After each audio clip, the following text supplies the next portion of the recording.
Bienvenidos a Estudios Bíblicos Vida Nueva, el programa que te lleva a un apasionante viaje a través de las Escrituras, explorando su profundo significado y relevancia en nuestra vida cotidiana. Estos estudios bíblicos será puerta de entrada a un mundo de sabiduría espiritual, donde las verdades eternas de la Biblia se encuentran con los desafíos del mundo moderno. Sumérgete en análisis detallados de pasajes bíblicos clave para comprender su contexto histórico y espiritual. En Estudios Bíblicos Vida Nueva, estamos comprometidos con la difusión de las enseñanzas bíblicas de una manera accesible y significativa. Nuestra misión es ayudarte a comprender las Escrituras, aplicar sus lecciones en tu vida y encontrar inspiración para tu viaje espiritual. Dirige Rodolfo Vargas. Comencemos.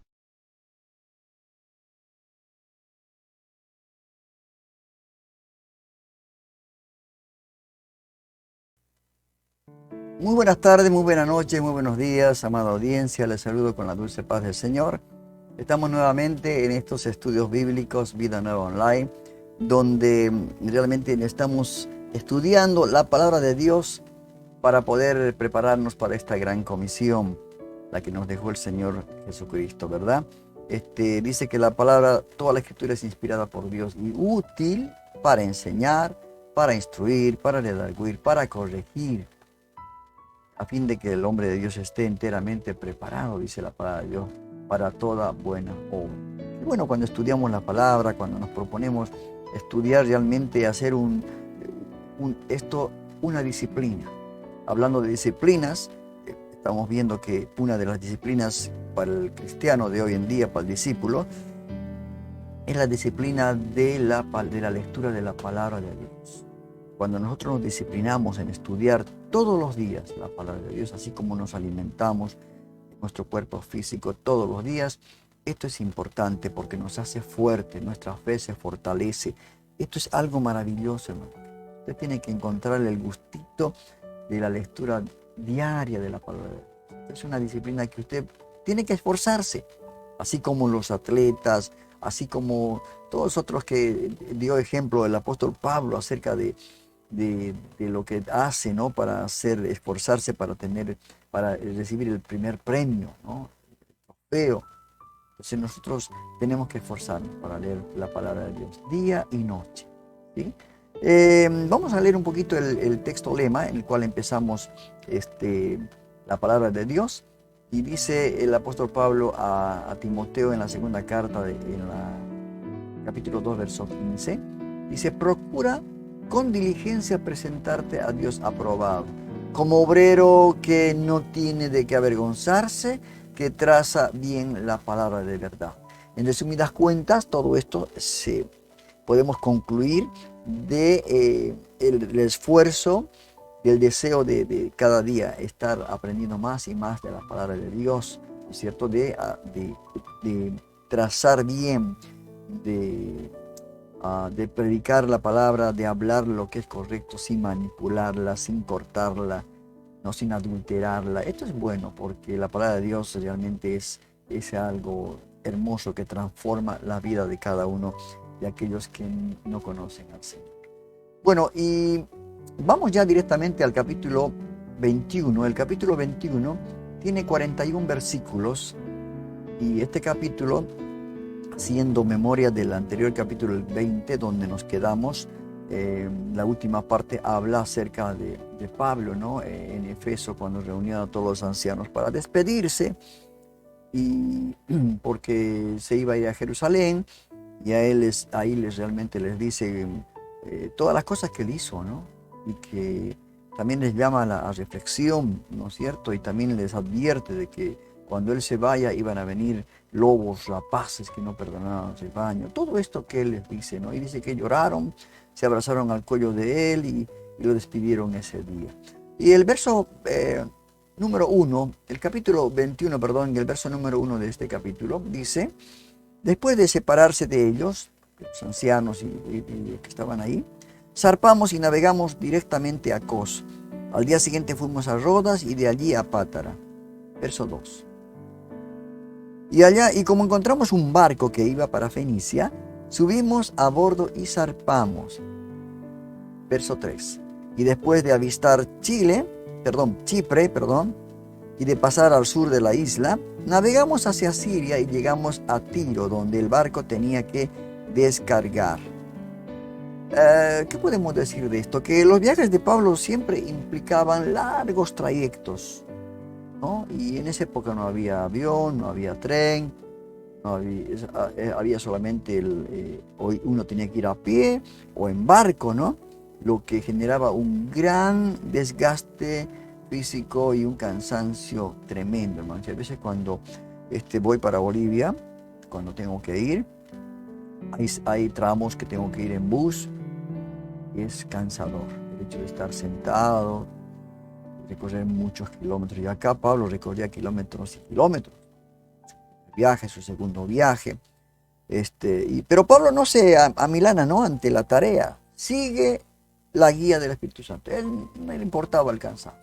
Él decía, para mí el vivir es Cristo y el morir es ganancia. Él siempre estaba con esa premisa, ¿verdad? No se amilanaba por estas situaciones que tenía que pasar, días y días viajando, quizás muchas veces sin comer, otras veces comiendo, ¿verdad? Y el verso 4 dice, y allí encontraron a los discípulos y nos quedamos con ellos 7 días. Ellos, por medio del Espíritu, exhortaban a Pablo a que no subiera a Jerusalén. Nuevamente los discípulos, quizás por una visión o algo que Dios les daba a ellos, querían protegerlo a Pablo, ¿verdad? Y Pablo era pues una persona muy, ¿cómo le puedo decir? Era difícil de convencer. Pero algo bueno de esto, que cuando ellos los discípulos aparecían en algunos lugares, dice que se regocijaban, estaban contentos por tenerlo a Pablo, y asimismo para ellos era como su maestro, ¿no? Y Pablo realmente les enseñaba cosas hermosas, tremendas, y también le decían a Pablo, ¿no? Le exhortaban a Pablo para que no subiera a Jerusalén.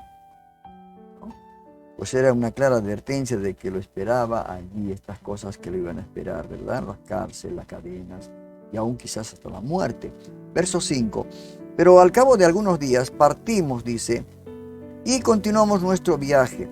Todos los discípulos, incluso las mujeres y niños, nos acompañaron hasta las afueras de la ciudad y allí en la playa nos arrodillamos y oramos.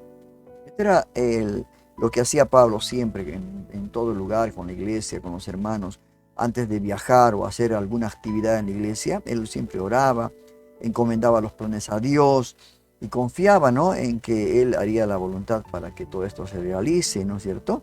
Y esto nos muestra que Él tenía un alto grado de dependencia de Dios. Por eso cuando uno hace reuniones, por ejemplo nosotros cuando hacemos la reunión del grupo de música, antes de empezar oramos para que el Señor, el Espíritu Santo tome todas nuestras voces, instrumentos, Él lo tome y lo pueda guiarnos para que sea un verdadero ensayo de bendición, ¿no? Porque nos tenemos que ministrar al pueblo con las alabanzas. Y esto es bueno porque esto demostramos que dependemos de Dios. Cuando oramos estamos dependiendo de Dios. No podemos empezar ninguna actividad sin oración, sin encomendarnos a Dios, al Espíritu Santo, para que Él haga su voluntad. Entonces esto es lo que hizo Pablo, esto nos muestra en este pasaje. El verso 6 dice, y luego al despedirnos, subimos a bordo y ellos regresaron a sus hogares. Verso 7. Nosotros continuamos nuestro viaje en barco desde Tiro y arribamos a Tolemaida, donde saludamos a los hermanos y nos quedamos con ellos un día. Pero un día, claro, donde él iba se quedaba porque todos querían aprovecharlo, ¿no? Para que de sus enseñanzas, de sus experiencias, querían aprender cada día más y más.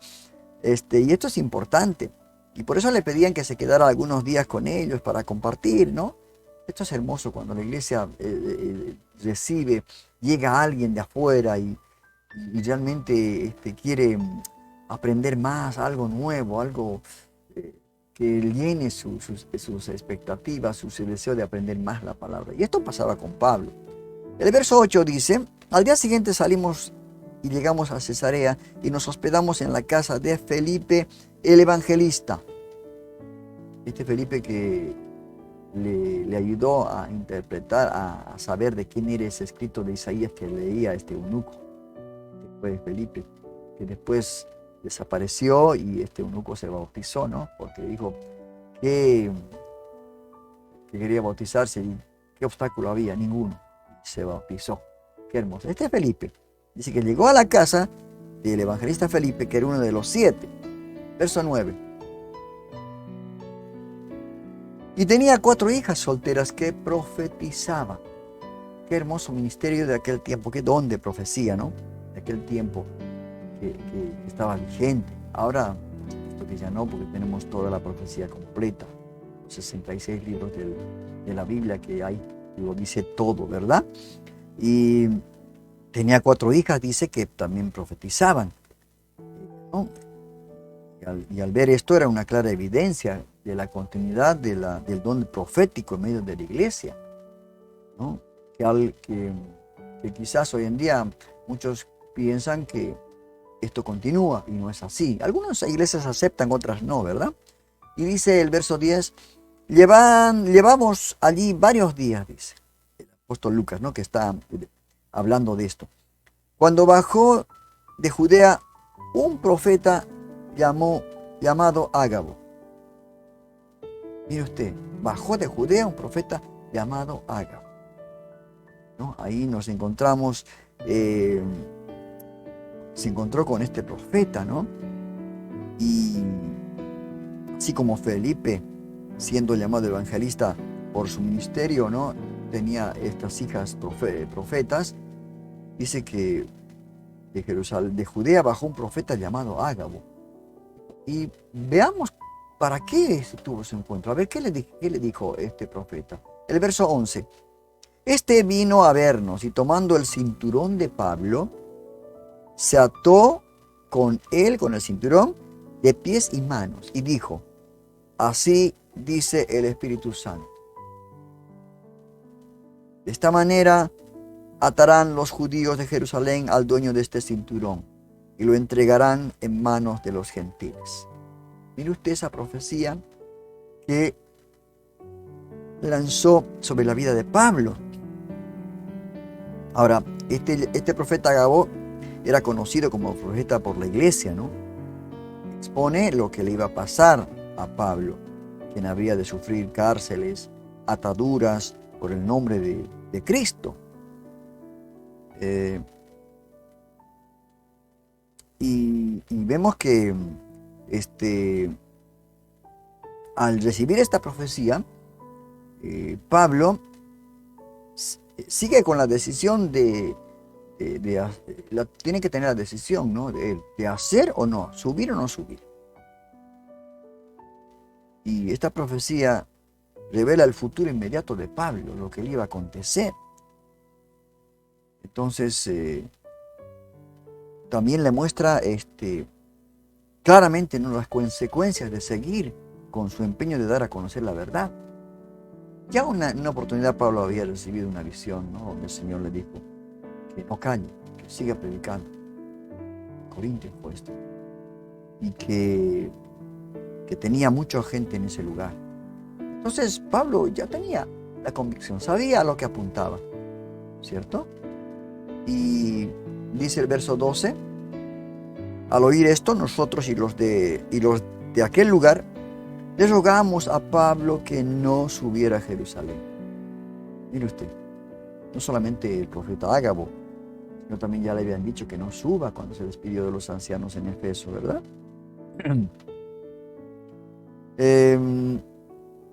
Y le rogaban porque sabían que Pablo tenía la firme intención de ir, hermanos, a ese lugar, sin importar las consecuencias. Pero ellos dijeron, le decimos, ¿no?, que no vaya, por ahí desiste, ¿no? El verso 13. Y seguramente le dijeron con llanto, ¿no? Le dijeron, ¿por qué lloran?, les dijo Pablo. Me parten el alma, respondió Pablo.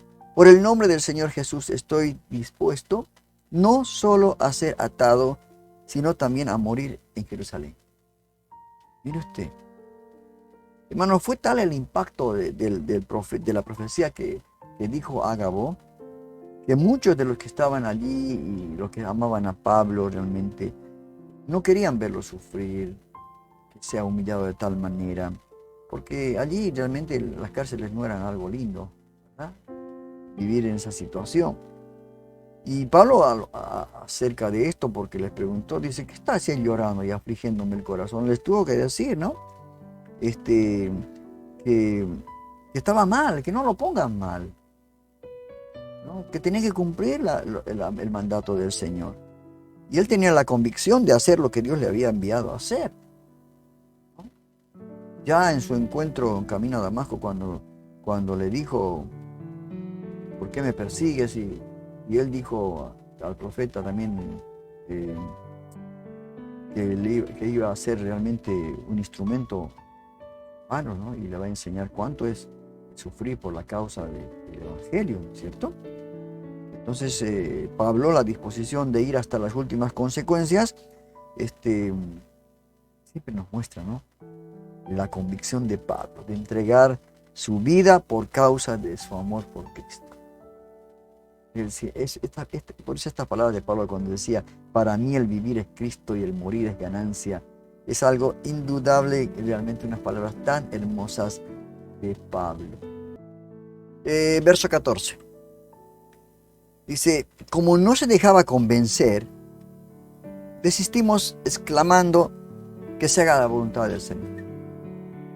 O sea, nadie pudo convencer ante la fe y la convicción de Pablo, que a pesar de su duro futuro por enfrentar, no se lo pudo convencer. Así que decidieron dejar el asunto bajo la voluntad de Dios, ¿no? Dijeron, bueno, si Dios quiere así, no se puede oponer, no nos podemos oponer a las cosas que Dios quiere hacer, ¿verdad? Muchas veces nos diríamos, no, pero si voy a tal lugar donde me envían, por ahí va a tener que sufrir la familia, y de pronto a veces como que somos nosotros los que decidimos. Pero Pablo no le interesó esto. Sabía que el morir, para él morir era Cristo. El vivir era Cristo y el morir era ganancia por la causa de Cristo. ¿Verdad? Verso 15. Después de esto acabamos los preparativos y subimos a Jerusalén. Se ha terminado esto, el asunto en Cesarea, y a pesar de las advertencias, no solamente de los hermanos, sino proféticamente, todos se dispusieron a enfrentar lo inevitable. Dijeron, bueno, esto va a tener que ocurrir porque allí lo están seguramente, que ellos como que presentían, ¿no? Que iba a correr peligro su vida de Pablo. Ahora, muchas veces Dios permite, ¿no?, que conozcamos nuestro futuro por medio de sueños, la palabra, lo que nos va a pasar, quizás. Me imagino que Dios tiene muchas maneras en cuanto a la obra, ¿no es cierto? En cuanto a la obra estoy hablando, ¿verdad? Entonces, así que debemos de prestar atención, hermanos, a las señales por las que Dios quiere hablarnos. Hacemos cuando tenemos un plan para trabajar, todo esto, y no solamente en esto, sino en la familia, en el hogar, ¿no es cierto? Y el verso 16 nos dice, algunos de los discípulos de Cesarea nos acompañaron y nos llevaron a casa de Nasón, donde íbamos a alojar. Nasón era de Chipre y uno de los primeros discípulos. Mire usted, no sabemos si era discípulo de Jesús o de Pablo o de algún otro apóstol, pero él toma la decisión de alojarlos en Jerusalén, hospedador, Nasón, brindarle todo lo necesario para su estadía, ¿no?, de él y de sus acompañantes. Qué hermoso, ¿no? Y esto era, hermanos, la práctica de la iglesia en aquel tiempo, la hospitalidad. Esto era importante, porque siempre estaban atentos, ¿no?, a las necesidades del que llegaba, del hermano que llegaba de afuera, de los líderes, apóstoles, maestros, ¿no? Y les brindaban todas lo necesario, ¿no?, que estuviera a su alcance y para ayudarles a cumplir su propósito. Qué bueno que esto tiene la iglesia, ¿no?, del Señor, de poder. Yo me acuerdo cuando Claro, yo no iba a un propósito de evangelización, pero cuando iba rumbo a La Paz una noche al pasar la frontera, no sabía, ya todo, pasé muy tarde de la noche, casi a medianoche, donde estaba todo cerrado y no conocía mucho ese lugar. Y ahí en la frontera, lo único que el Señor me guió fue hacia una iglesia. Llegué a esa iglesia, el hermano me recibió, pero como que fuera o hermano, y que es una realidad, estos somos hermanos en Cristo. Me hospedó, me dio todo lo necesario, me dijo: mañana, hermano, ¿a qué hora quiere que lo despierte para que usted continúe su viaje? Realmente un amor tremendo, una iglesia hospedadora. Qué tremendo. Y pasó lo mismo con Pablo, ¿verdad?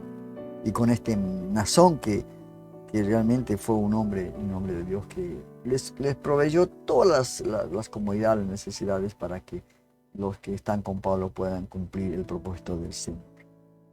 ¿Verdad? El verso 17.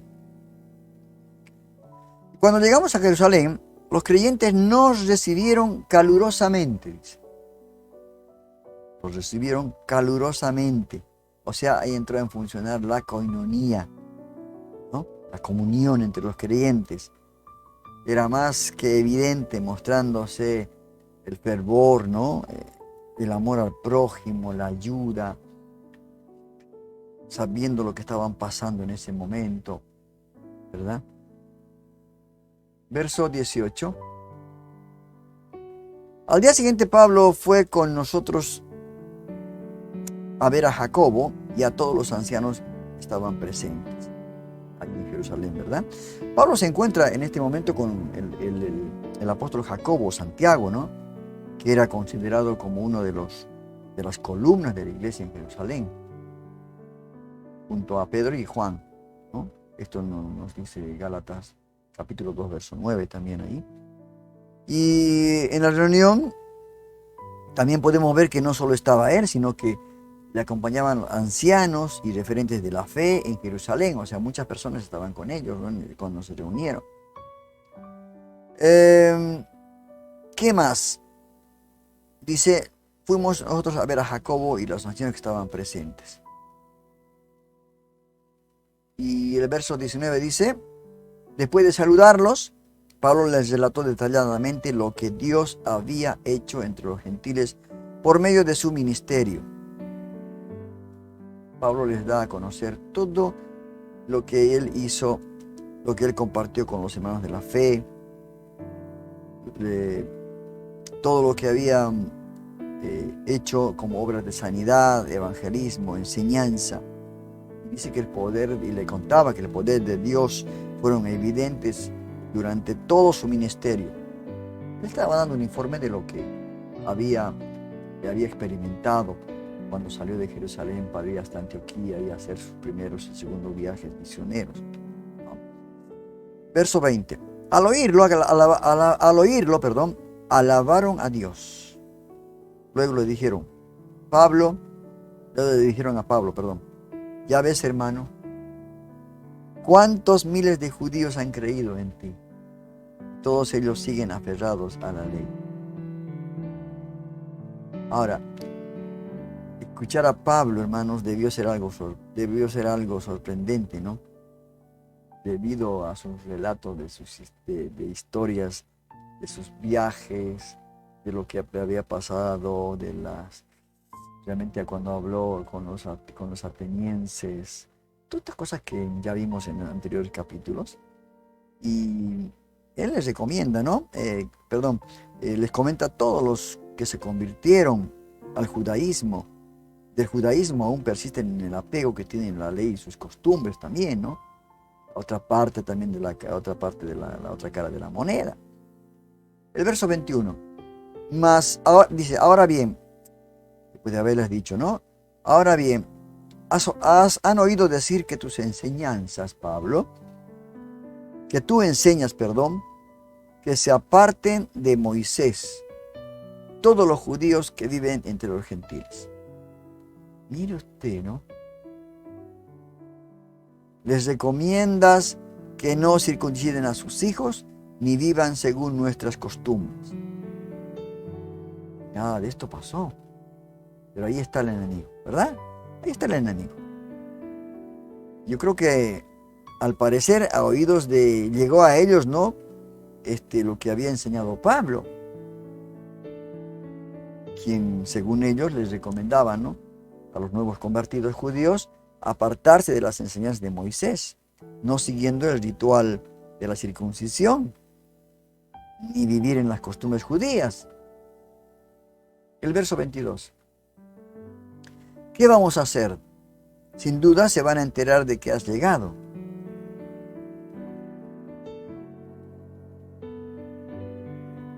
Y me parece que estos creyentes estaban más interesados en agradar a los creyentes judíos, que estaban a favor de los nuevos convertidos, ¿no? Que estos siguieran las costumbres judías. Algo que después fue aclarado en una discusión entre Pablo y Pedro. Esa discusión tremenda, porque Pablo lo tuvo que increpar a Pedro. Tuvo que decir, Pedro, eres hipócrita. Yo creo que había dos facetas en esto, ¿no? En cuanto a la iglesia en Jerusalén y todo lo que Pablo había hecho en Antioquía, todos sus viajes, primer y segundo viaje, ¿no? El verso 23 dice, por eso será mejor que sigas nuestro consejo, le dice. Ya que les has dicho estas cosas que crean malestar, entonces seguid nuestro consejo. Hay aquí entre nosotros 4 hombres que tienen que cumplir un voto. Esto lo hicieron tratando de que Pablo no quedara expuesto, ¿no?, de los judíos que defendían la postura judaizante, ¿verdad? Les envía a 4 hombres para que cumplan un voto que pertenecía claramente a las tradiciones judías, como una forma de congraciarse con ellos. A veces uno, cuando lee estos pasajes, uno parece que vemos que los otros discípulos, apóstoles como Juan, Pedro, Jacobo, no estaban tan satisfechos el hecho de que Dios no hace acepción de personas y se iban a arrimar a la iglesia, a formar parte de la iglesia de los gentiles, ¿no? Entonces, y quizás no tenían el espíritu de Pablo, el espíritu que confrontaba la verdad, que él defendía su postura bíblica, ¿no? No quería agradar a nadie. En este caso, hicieron esto de una forma de congraciarse con ellos. Presentaron a 4 varones. El verso 24. Llévatelos, toma parte en sus ritos de purificación y paga los gastos que corresponden al voto de rasurarse la cabeza. Así todos sabrán que no son ciertos estos informes acerca de ti, sino que tú también vives en obediencia a la ley. Yo creo, hermanos, que aquí terminamos de comprender, ¿no?, el propósito por el que Pablo fue enviado a cumplir con un voto tradicional judío, ¿no? Y para que los que habían oído de Pablo no seguía las tradiciones, pensaran que todo esto era falso, esto que iba a hacer con estos 3, 4 varones, ¿no? Verso 25. En cuanto a los creyentes gentiles, sigue diciéndole Jacobo, ¿no?, ya les hemos comunicado por escrito nuestra decisión de que se abstengan de lo sacrificado a los ídolos, 1, de sangre, 2, de la carne de animales estrangulados, 3, y de inmoralidad sexual. Esto ya habíamos leído en otros capítulos anteriores, ¿no?, lo que les iban a pedir a los gentiles, ¿verdad? Entonces,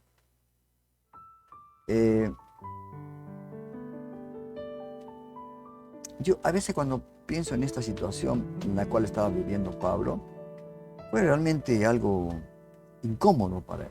Porque él en la primera carta a Corintios, el capítulo 9, 20, dice, me he hecho judío como judío para ganar a los judíos, y a los que están sujetos a la ley, aunque yo no esté sujeto a la ley, ¿está? Como sujeto a la ley para ganar a los que están sujetos a la ley. Ahora, la iglesia de Jerusalén parece haber establecido un código para los creyentes gentiles, obligándoles a estas cuatro leyes, ¿no? Los 4 principios que ellos habían dicho, ¿cierto? El verso 26. Al día siguiente Pablo se llevó a los hombres y se purificó con ellos. Él realmente era un apóstol que no iba al choque. Quizás él humildemente aceptaba el consejo de sus mayores, porque ellos, los apóstoles, eran más mayores en cuanto a la autoridad que él. Dice: luego entró en el templo para dar aviso de la fecha en que vencería el plazo de purificación y se haría la ofrenda por cada uno de ellos, ¿no? Ahora, como un hombre, Pablo, sujeta a la autoridad eclesial, autoridades, ¿no?, que eran más que él, lleva a estos hombres a que cumplan sus rituales de purificación, algo que seguramente sabía era osado, hermano, hacer esta situación debido a sus estatus de convertidos, que todos ya sabían acerca de Pablo, ¿verdad? Verso 27. Cuando estaba a punto de cumplirse los 7 días, unos judíos de la provincia de Asia vieron a Pablo en el templo.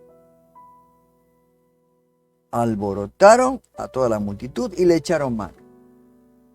Este acontecimiento va a ser el principio de todo lo que iba a cumplirse en cuanto a la profecía del profeta Agabo. ¿Sí? Judíos de la provincia de Asia vieron a Pablo en el templo, sabían que había llegado. Dice que alborotaron toda la multitud y le echaron mano. Verso 28. Gritando: israelitas, ayúdennos. Este es el individuo que anda por todas partes enseñando a toda la gente contra nuestro pueblo, nuestra ley y este lugar. Además, hasta ha metido a unos griegos en el templo y ha profanado este lugar santo. Qué tremendo, hermano. Sus argumentos en contra de Pablo, de estos judíos, ¿no?, eran que este hombre, que Pablo, decían, se había convertido en un instigador en contra del pueblo judío. Dijeron que habían profanado el templo al entrar con unos griegos. Y que todo esto, hermanos, como leemos acá, era totalmente falso, ¿no? Falso. Entonces ahí se levantaron realmente las personas calumniadoras, ¿no? Las personas que lamentablemente odian a Cristo, odian a Jesús. Y no quieren que esto siga funcionando, ¿verdad? El verso 29 dice: ya antes había visto en la ciudad a Trófimo, el Efesio, en compañía de Pablo, y suponían que Pablo lo había metido en el templo. Mire usted, o sea, lo vieron, pero se dieron cuenta de esto, ¿cierto? Y esto no era cierto, ¿verdad? De Trófimo, ¿verdad? El verso 30 dice: toda la ciudad se alborotó, la gente se precipitó en masa. Mire usted, toda la ciudad de Jerusalén, ¿no?, en masa agarró a Pablo y lo sacó del templo a rastras. Inmediatamente se cerraron las puertas. Hermanos, tal fue el acontecimiento que dice que toda la ciudad en Jerusalén sufrió este alboroto. Todos. Y todos en masa, se fueron para sacar a Pablo del templo. Algo tremendo. En esa época hoy en día, yo creo que nadie se arriesgaría a tal situación, ¿no es cierto? Verso 31. Estaban por matarlo cuando se le informó al comandante del batallón romano que toda la ciudad de Jerusalén estaba amotinada. Verso 32. Enseguida tomó algunos centuriones con sus tropas y bajó corriendo hacia la multitud. Al ver al comandante y a sus soldados, los amotinados dejaron de golpear a Pablo. O sea, estaban haciendo justicia por su mano propia. Estaban de una manera agresiva contra un siervo de Dios, ¿no? Dice: dejaron de golpear a Pablo cuando se asomaron el comandante y sus soldados. Y yo creo que, hermanos, si estuve a punto de matarlo, era porque había recibido una tal golpiza que lo que menciona el escritor acá es algo que estaba pasando, estaba cumpliendo desde ya esa profecía, la cual le dijo el profeta Agabo. Verso 33. El comandante se abrió paso y lo arrestó a Pablo y ordenó que lo sujetaran con 2 cadenas. Luego preguntó quién era, qué había hecho. Verso 34. Entre la multitud cada uno gritaba una cosa distinta. Como el comandante no pudo averiguar la verdad a causa del alboroto, mandó que condujeran a Pablo al cuartel. Claro, como en otra oportunidad que cuando gritaban de la Diana de los Efesios, ¿se acuerdan? Algunos dicen que no sabían por qué estaban ahí. No sabían por qué estaban ahí. Qué tremendo, cómo es el ser humano, ¿verdad? Verso 35. Cuando Pablo llegó a las gradas, y lo estaban llevando al cuartel, ¿no? Llegó a las gradas, los soldados tuvieron que llevárselo en vilo debido a la violencia de la turba. Esto me hace recordar cuando Jesús también, ¿no? Fue llevado para que lo arrestaran. La turba, ¿no? Haciéndose presente siempre en estos momentos tan difíciles que pasó Jesús. Y en este caso, Pablo. Verso 36. El pueblo en masa iba detrás gritando. O sea, mientras lo llevaban, ¿no? Que lo maten, que lo maten. O como cuando Jesús, que lo crucifique, que lo crucifique. Que lo maten. Hermanos, había el punto alcanzado, tan nivel de violencia, hermanos, en ese momento, que la gente seguía a Pablo para que lo mataran los romanos. Querían que ellos lo mataran. Quienes al no saber cuáles eran los verdaderos cargos, porque lo quería matar, entonces se lo llevaron al cuartel, con un modo de protección, ¿no? Verso 37. Cuando los soldados estaban a punto de meterlo en el cuartel, Pablo le preguntó al comandante, ¿me permite decir algo? ¿Hablas griego?, le explicó el comandante. Verso 38. ¿No eres el egipcio que hace algún tiempo provocó una rebelión y llevó al desierto a 4,000 guerreros? Mira usted lo que le preguntó. Verso 39. No, yo soy judío, natural de Tarso, una ciudad muy importante de Cilicia, respondió Pablo. Por favor, permítame hablarle al pueblo. Verso 40. Con el permiso del comandante, Pablo se puso de pie en las gradas e hizo una señal con la mano a la multitud. Cuando todos guardaron silencio, les dijo en arameo. Pablo sabía casi todos los idiomas hablar, ¿verdad?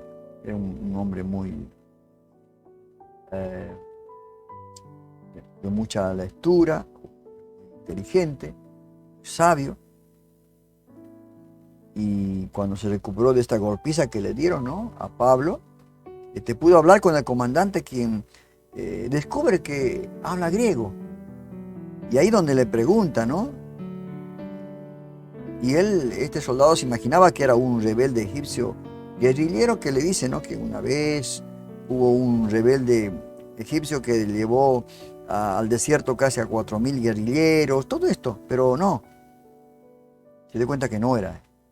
Por lo que le pidió la oportunidad a Pablo, ¿no?, de hablar frente a la multitud, para hablar en su defensa, así como lo hizo Esteban, ¿verdad? Pero lo más interesante, hermanos, es que los romanos protegieron la vida de Pablo, al contrario de los judíos que querían ahí liquidarlo, que querían matarlo. Y los romanos, ¿no?, protegieron la vida de Pablo. Y esto nos da, ¿no?, a entender que a veces Dios usa a nuestros adversarios para hacer cumplir su propósito. Toda la historia de la Biblia, del pueblo de Dios, del pueblo de Israel, Dios utilizó enemigos para cumplir su propósito. Tremendo, la verdad, cómo son los planes de Dios, ¿verdad? Nosotros tenemos que realmente, cuando leemos, con esto, este capítulo 21 tiene 40 versículos, ya hasta aquí llegamos al final de este capítulo 21. Pero haciendo un resumen de todo esto, hermanos, creemos que la voluntad de Dios, los propósitos de Dios para con un determinado país, una determinada nación, una determinada persona, una determinada iglesia, está fuera de todo lo que el hombre pueda obstaculizar, ¿no? Dios se va a encargar de hacer cumplir todas las cosas, ¿no? Porque Dios sabe, ¿no?, que si matan nuestro cuerpo, no pueden matar el alma. Y él, cuando en una oportunidad Pablo le dijo al Señor, no calles, sigue hablando, porque nadie te podrá hacer daño en la visión, porque tengo mucho pueblo aquí en esta ciudad. Y claro, porque nosotros realmente todavía no estamos sufriendo la persecución como en aquella época, en aquel momento de Pablo. Quizás en otros países hay persecución, ¿no? Pero a esta parte de América todavía no ha llegado el hecho de que se nos prohíba leer la palabra de Dios, que se nos prohíba congregarnos, que se nos prohíba reunirnos en la iglesia. No ha llegado todavía estas situaciones, ¿verdad? Entonces, preparémonos porque vienen días muy difíciles, hermano, sobre la tierra. Vienen días muy difíciles. La iglesia tiene que ser zarandeada, tiene que ser probada, ¿no? Y nosotros conocemos la verdad. Y la verdad siempre nos va a servir, ¿sí? Y con esto hemos dado por finalizado el estudio del día de hoy, el capítulo 21 del libro de los Hechos. Yo le invito a que usted vuelva a leerlo, este capítulo 21, para que usted pueda seguir enriqueciendo, ¿no?, su contenido, y para que usted pueda seguir recibiendo más promesas, más verdades de la palabra de Dios, porque yo sé que el Espíritu Santo a cada uno habla de una manera muy especial. Así que sigamos estudiando la palabra, porque es necesario en estos tiempos tan difíciles para que nuestra fe sea fortalecida, nuestra fe sea realmente cimentada en la palabra, ¿verdad? Así que con estas palabras doy por finalizado el estudio del día de la fecha. Que Dios los bendiga. Hemos terminado el estudio de hoy. Solo nos queda poner por obra todo aquello que vimos en este capítulo. Nuestro propósito es no solo conocer la Biblia, sino poner en práctica para tu crecimiento espiritual. Los invitamos para el siguiente estudio de la Palabra de Dios, el día domingo a las 15 horas de Argentina, por el canal de YouTube y Facebook. Dirige Rodolfo Vargas. Hasta la próxima.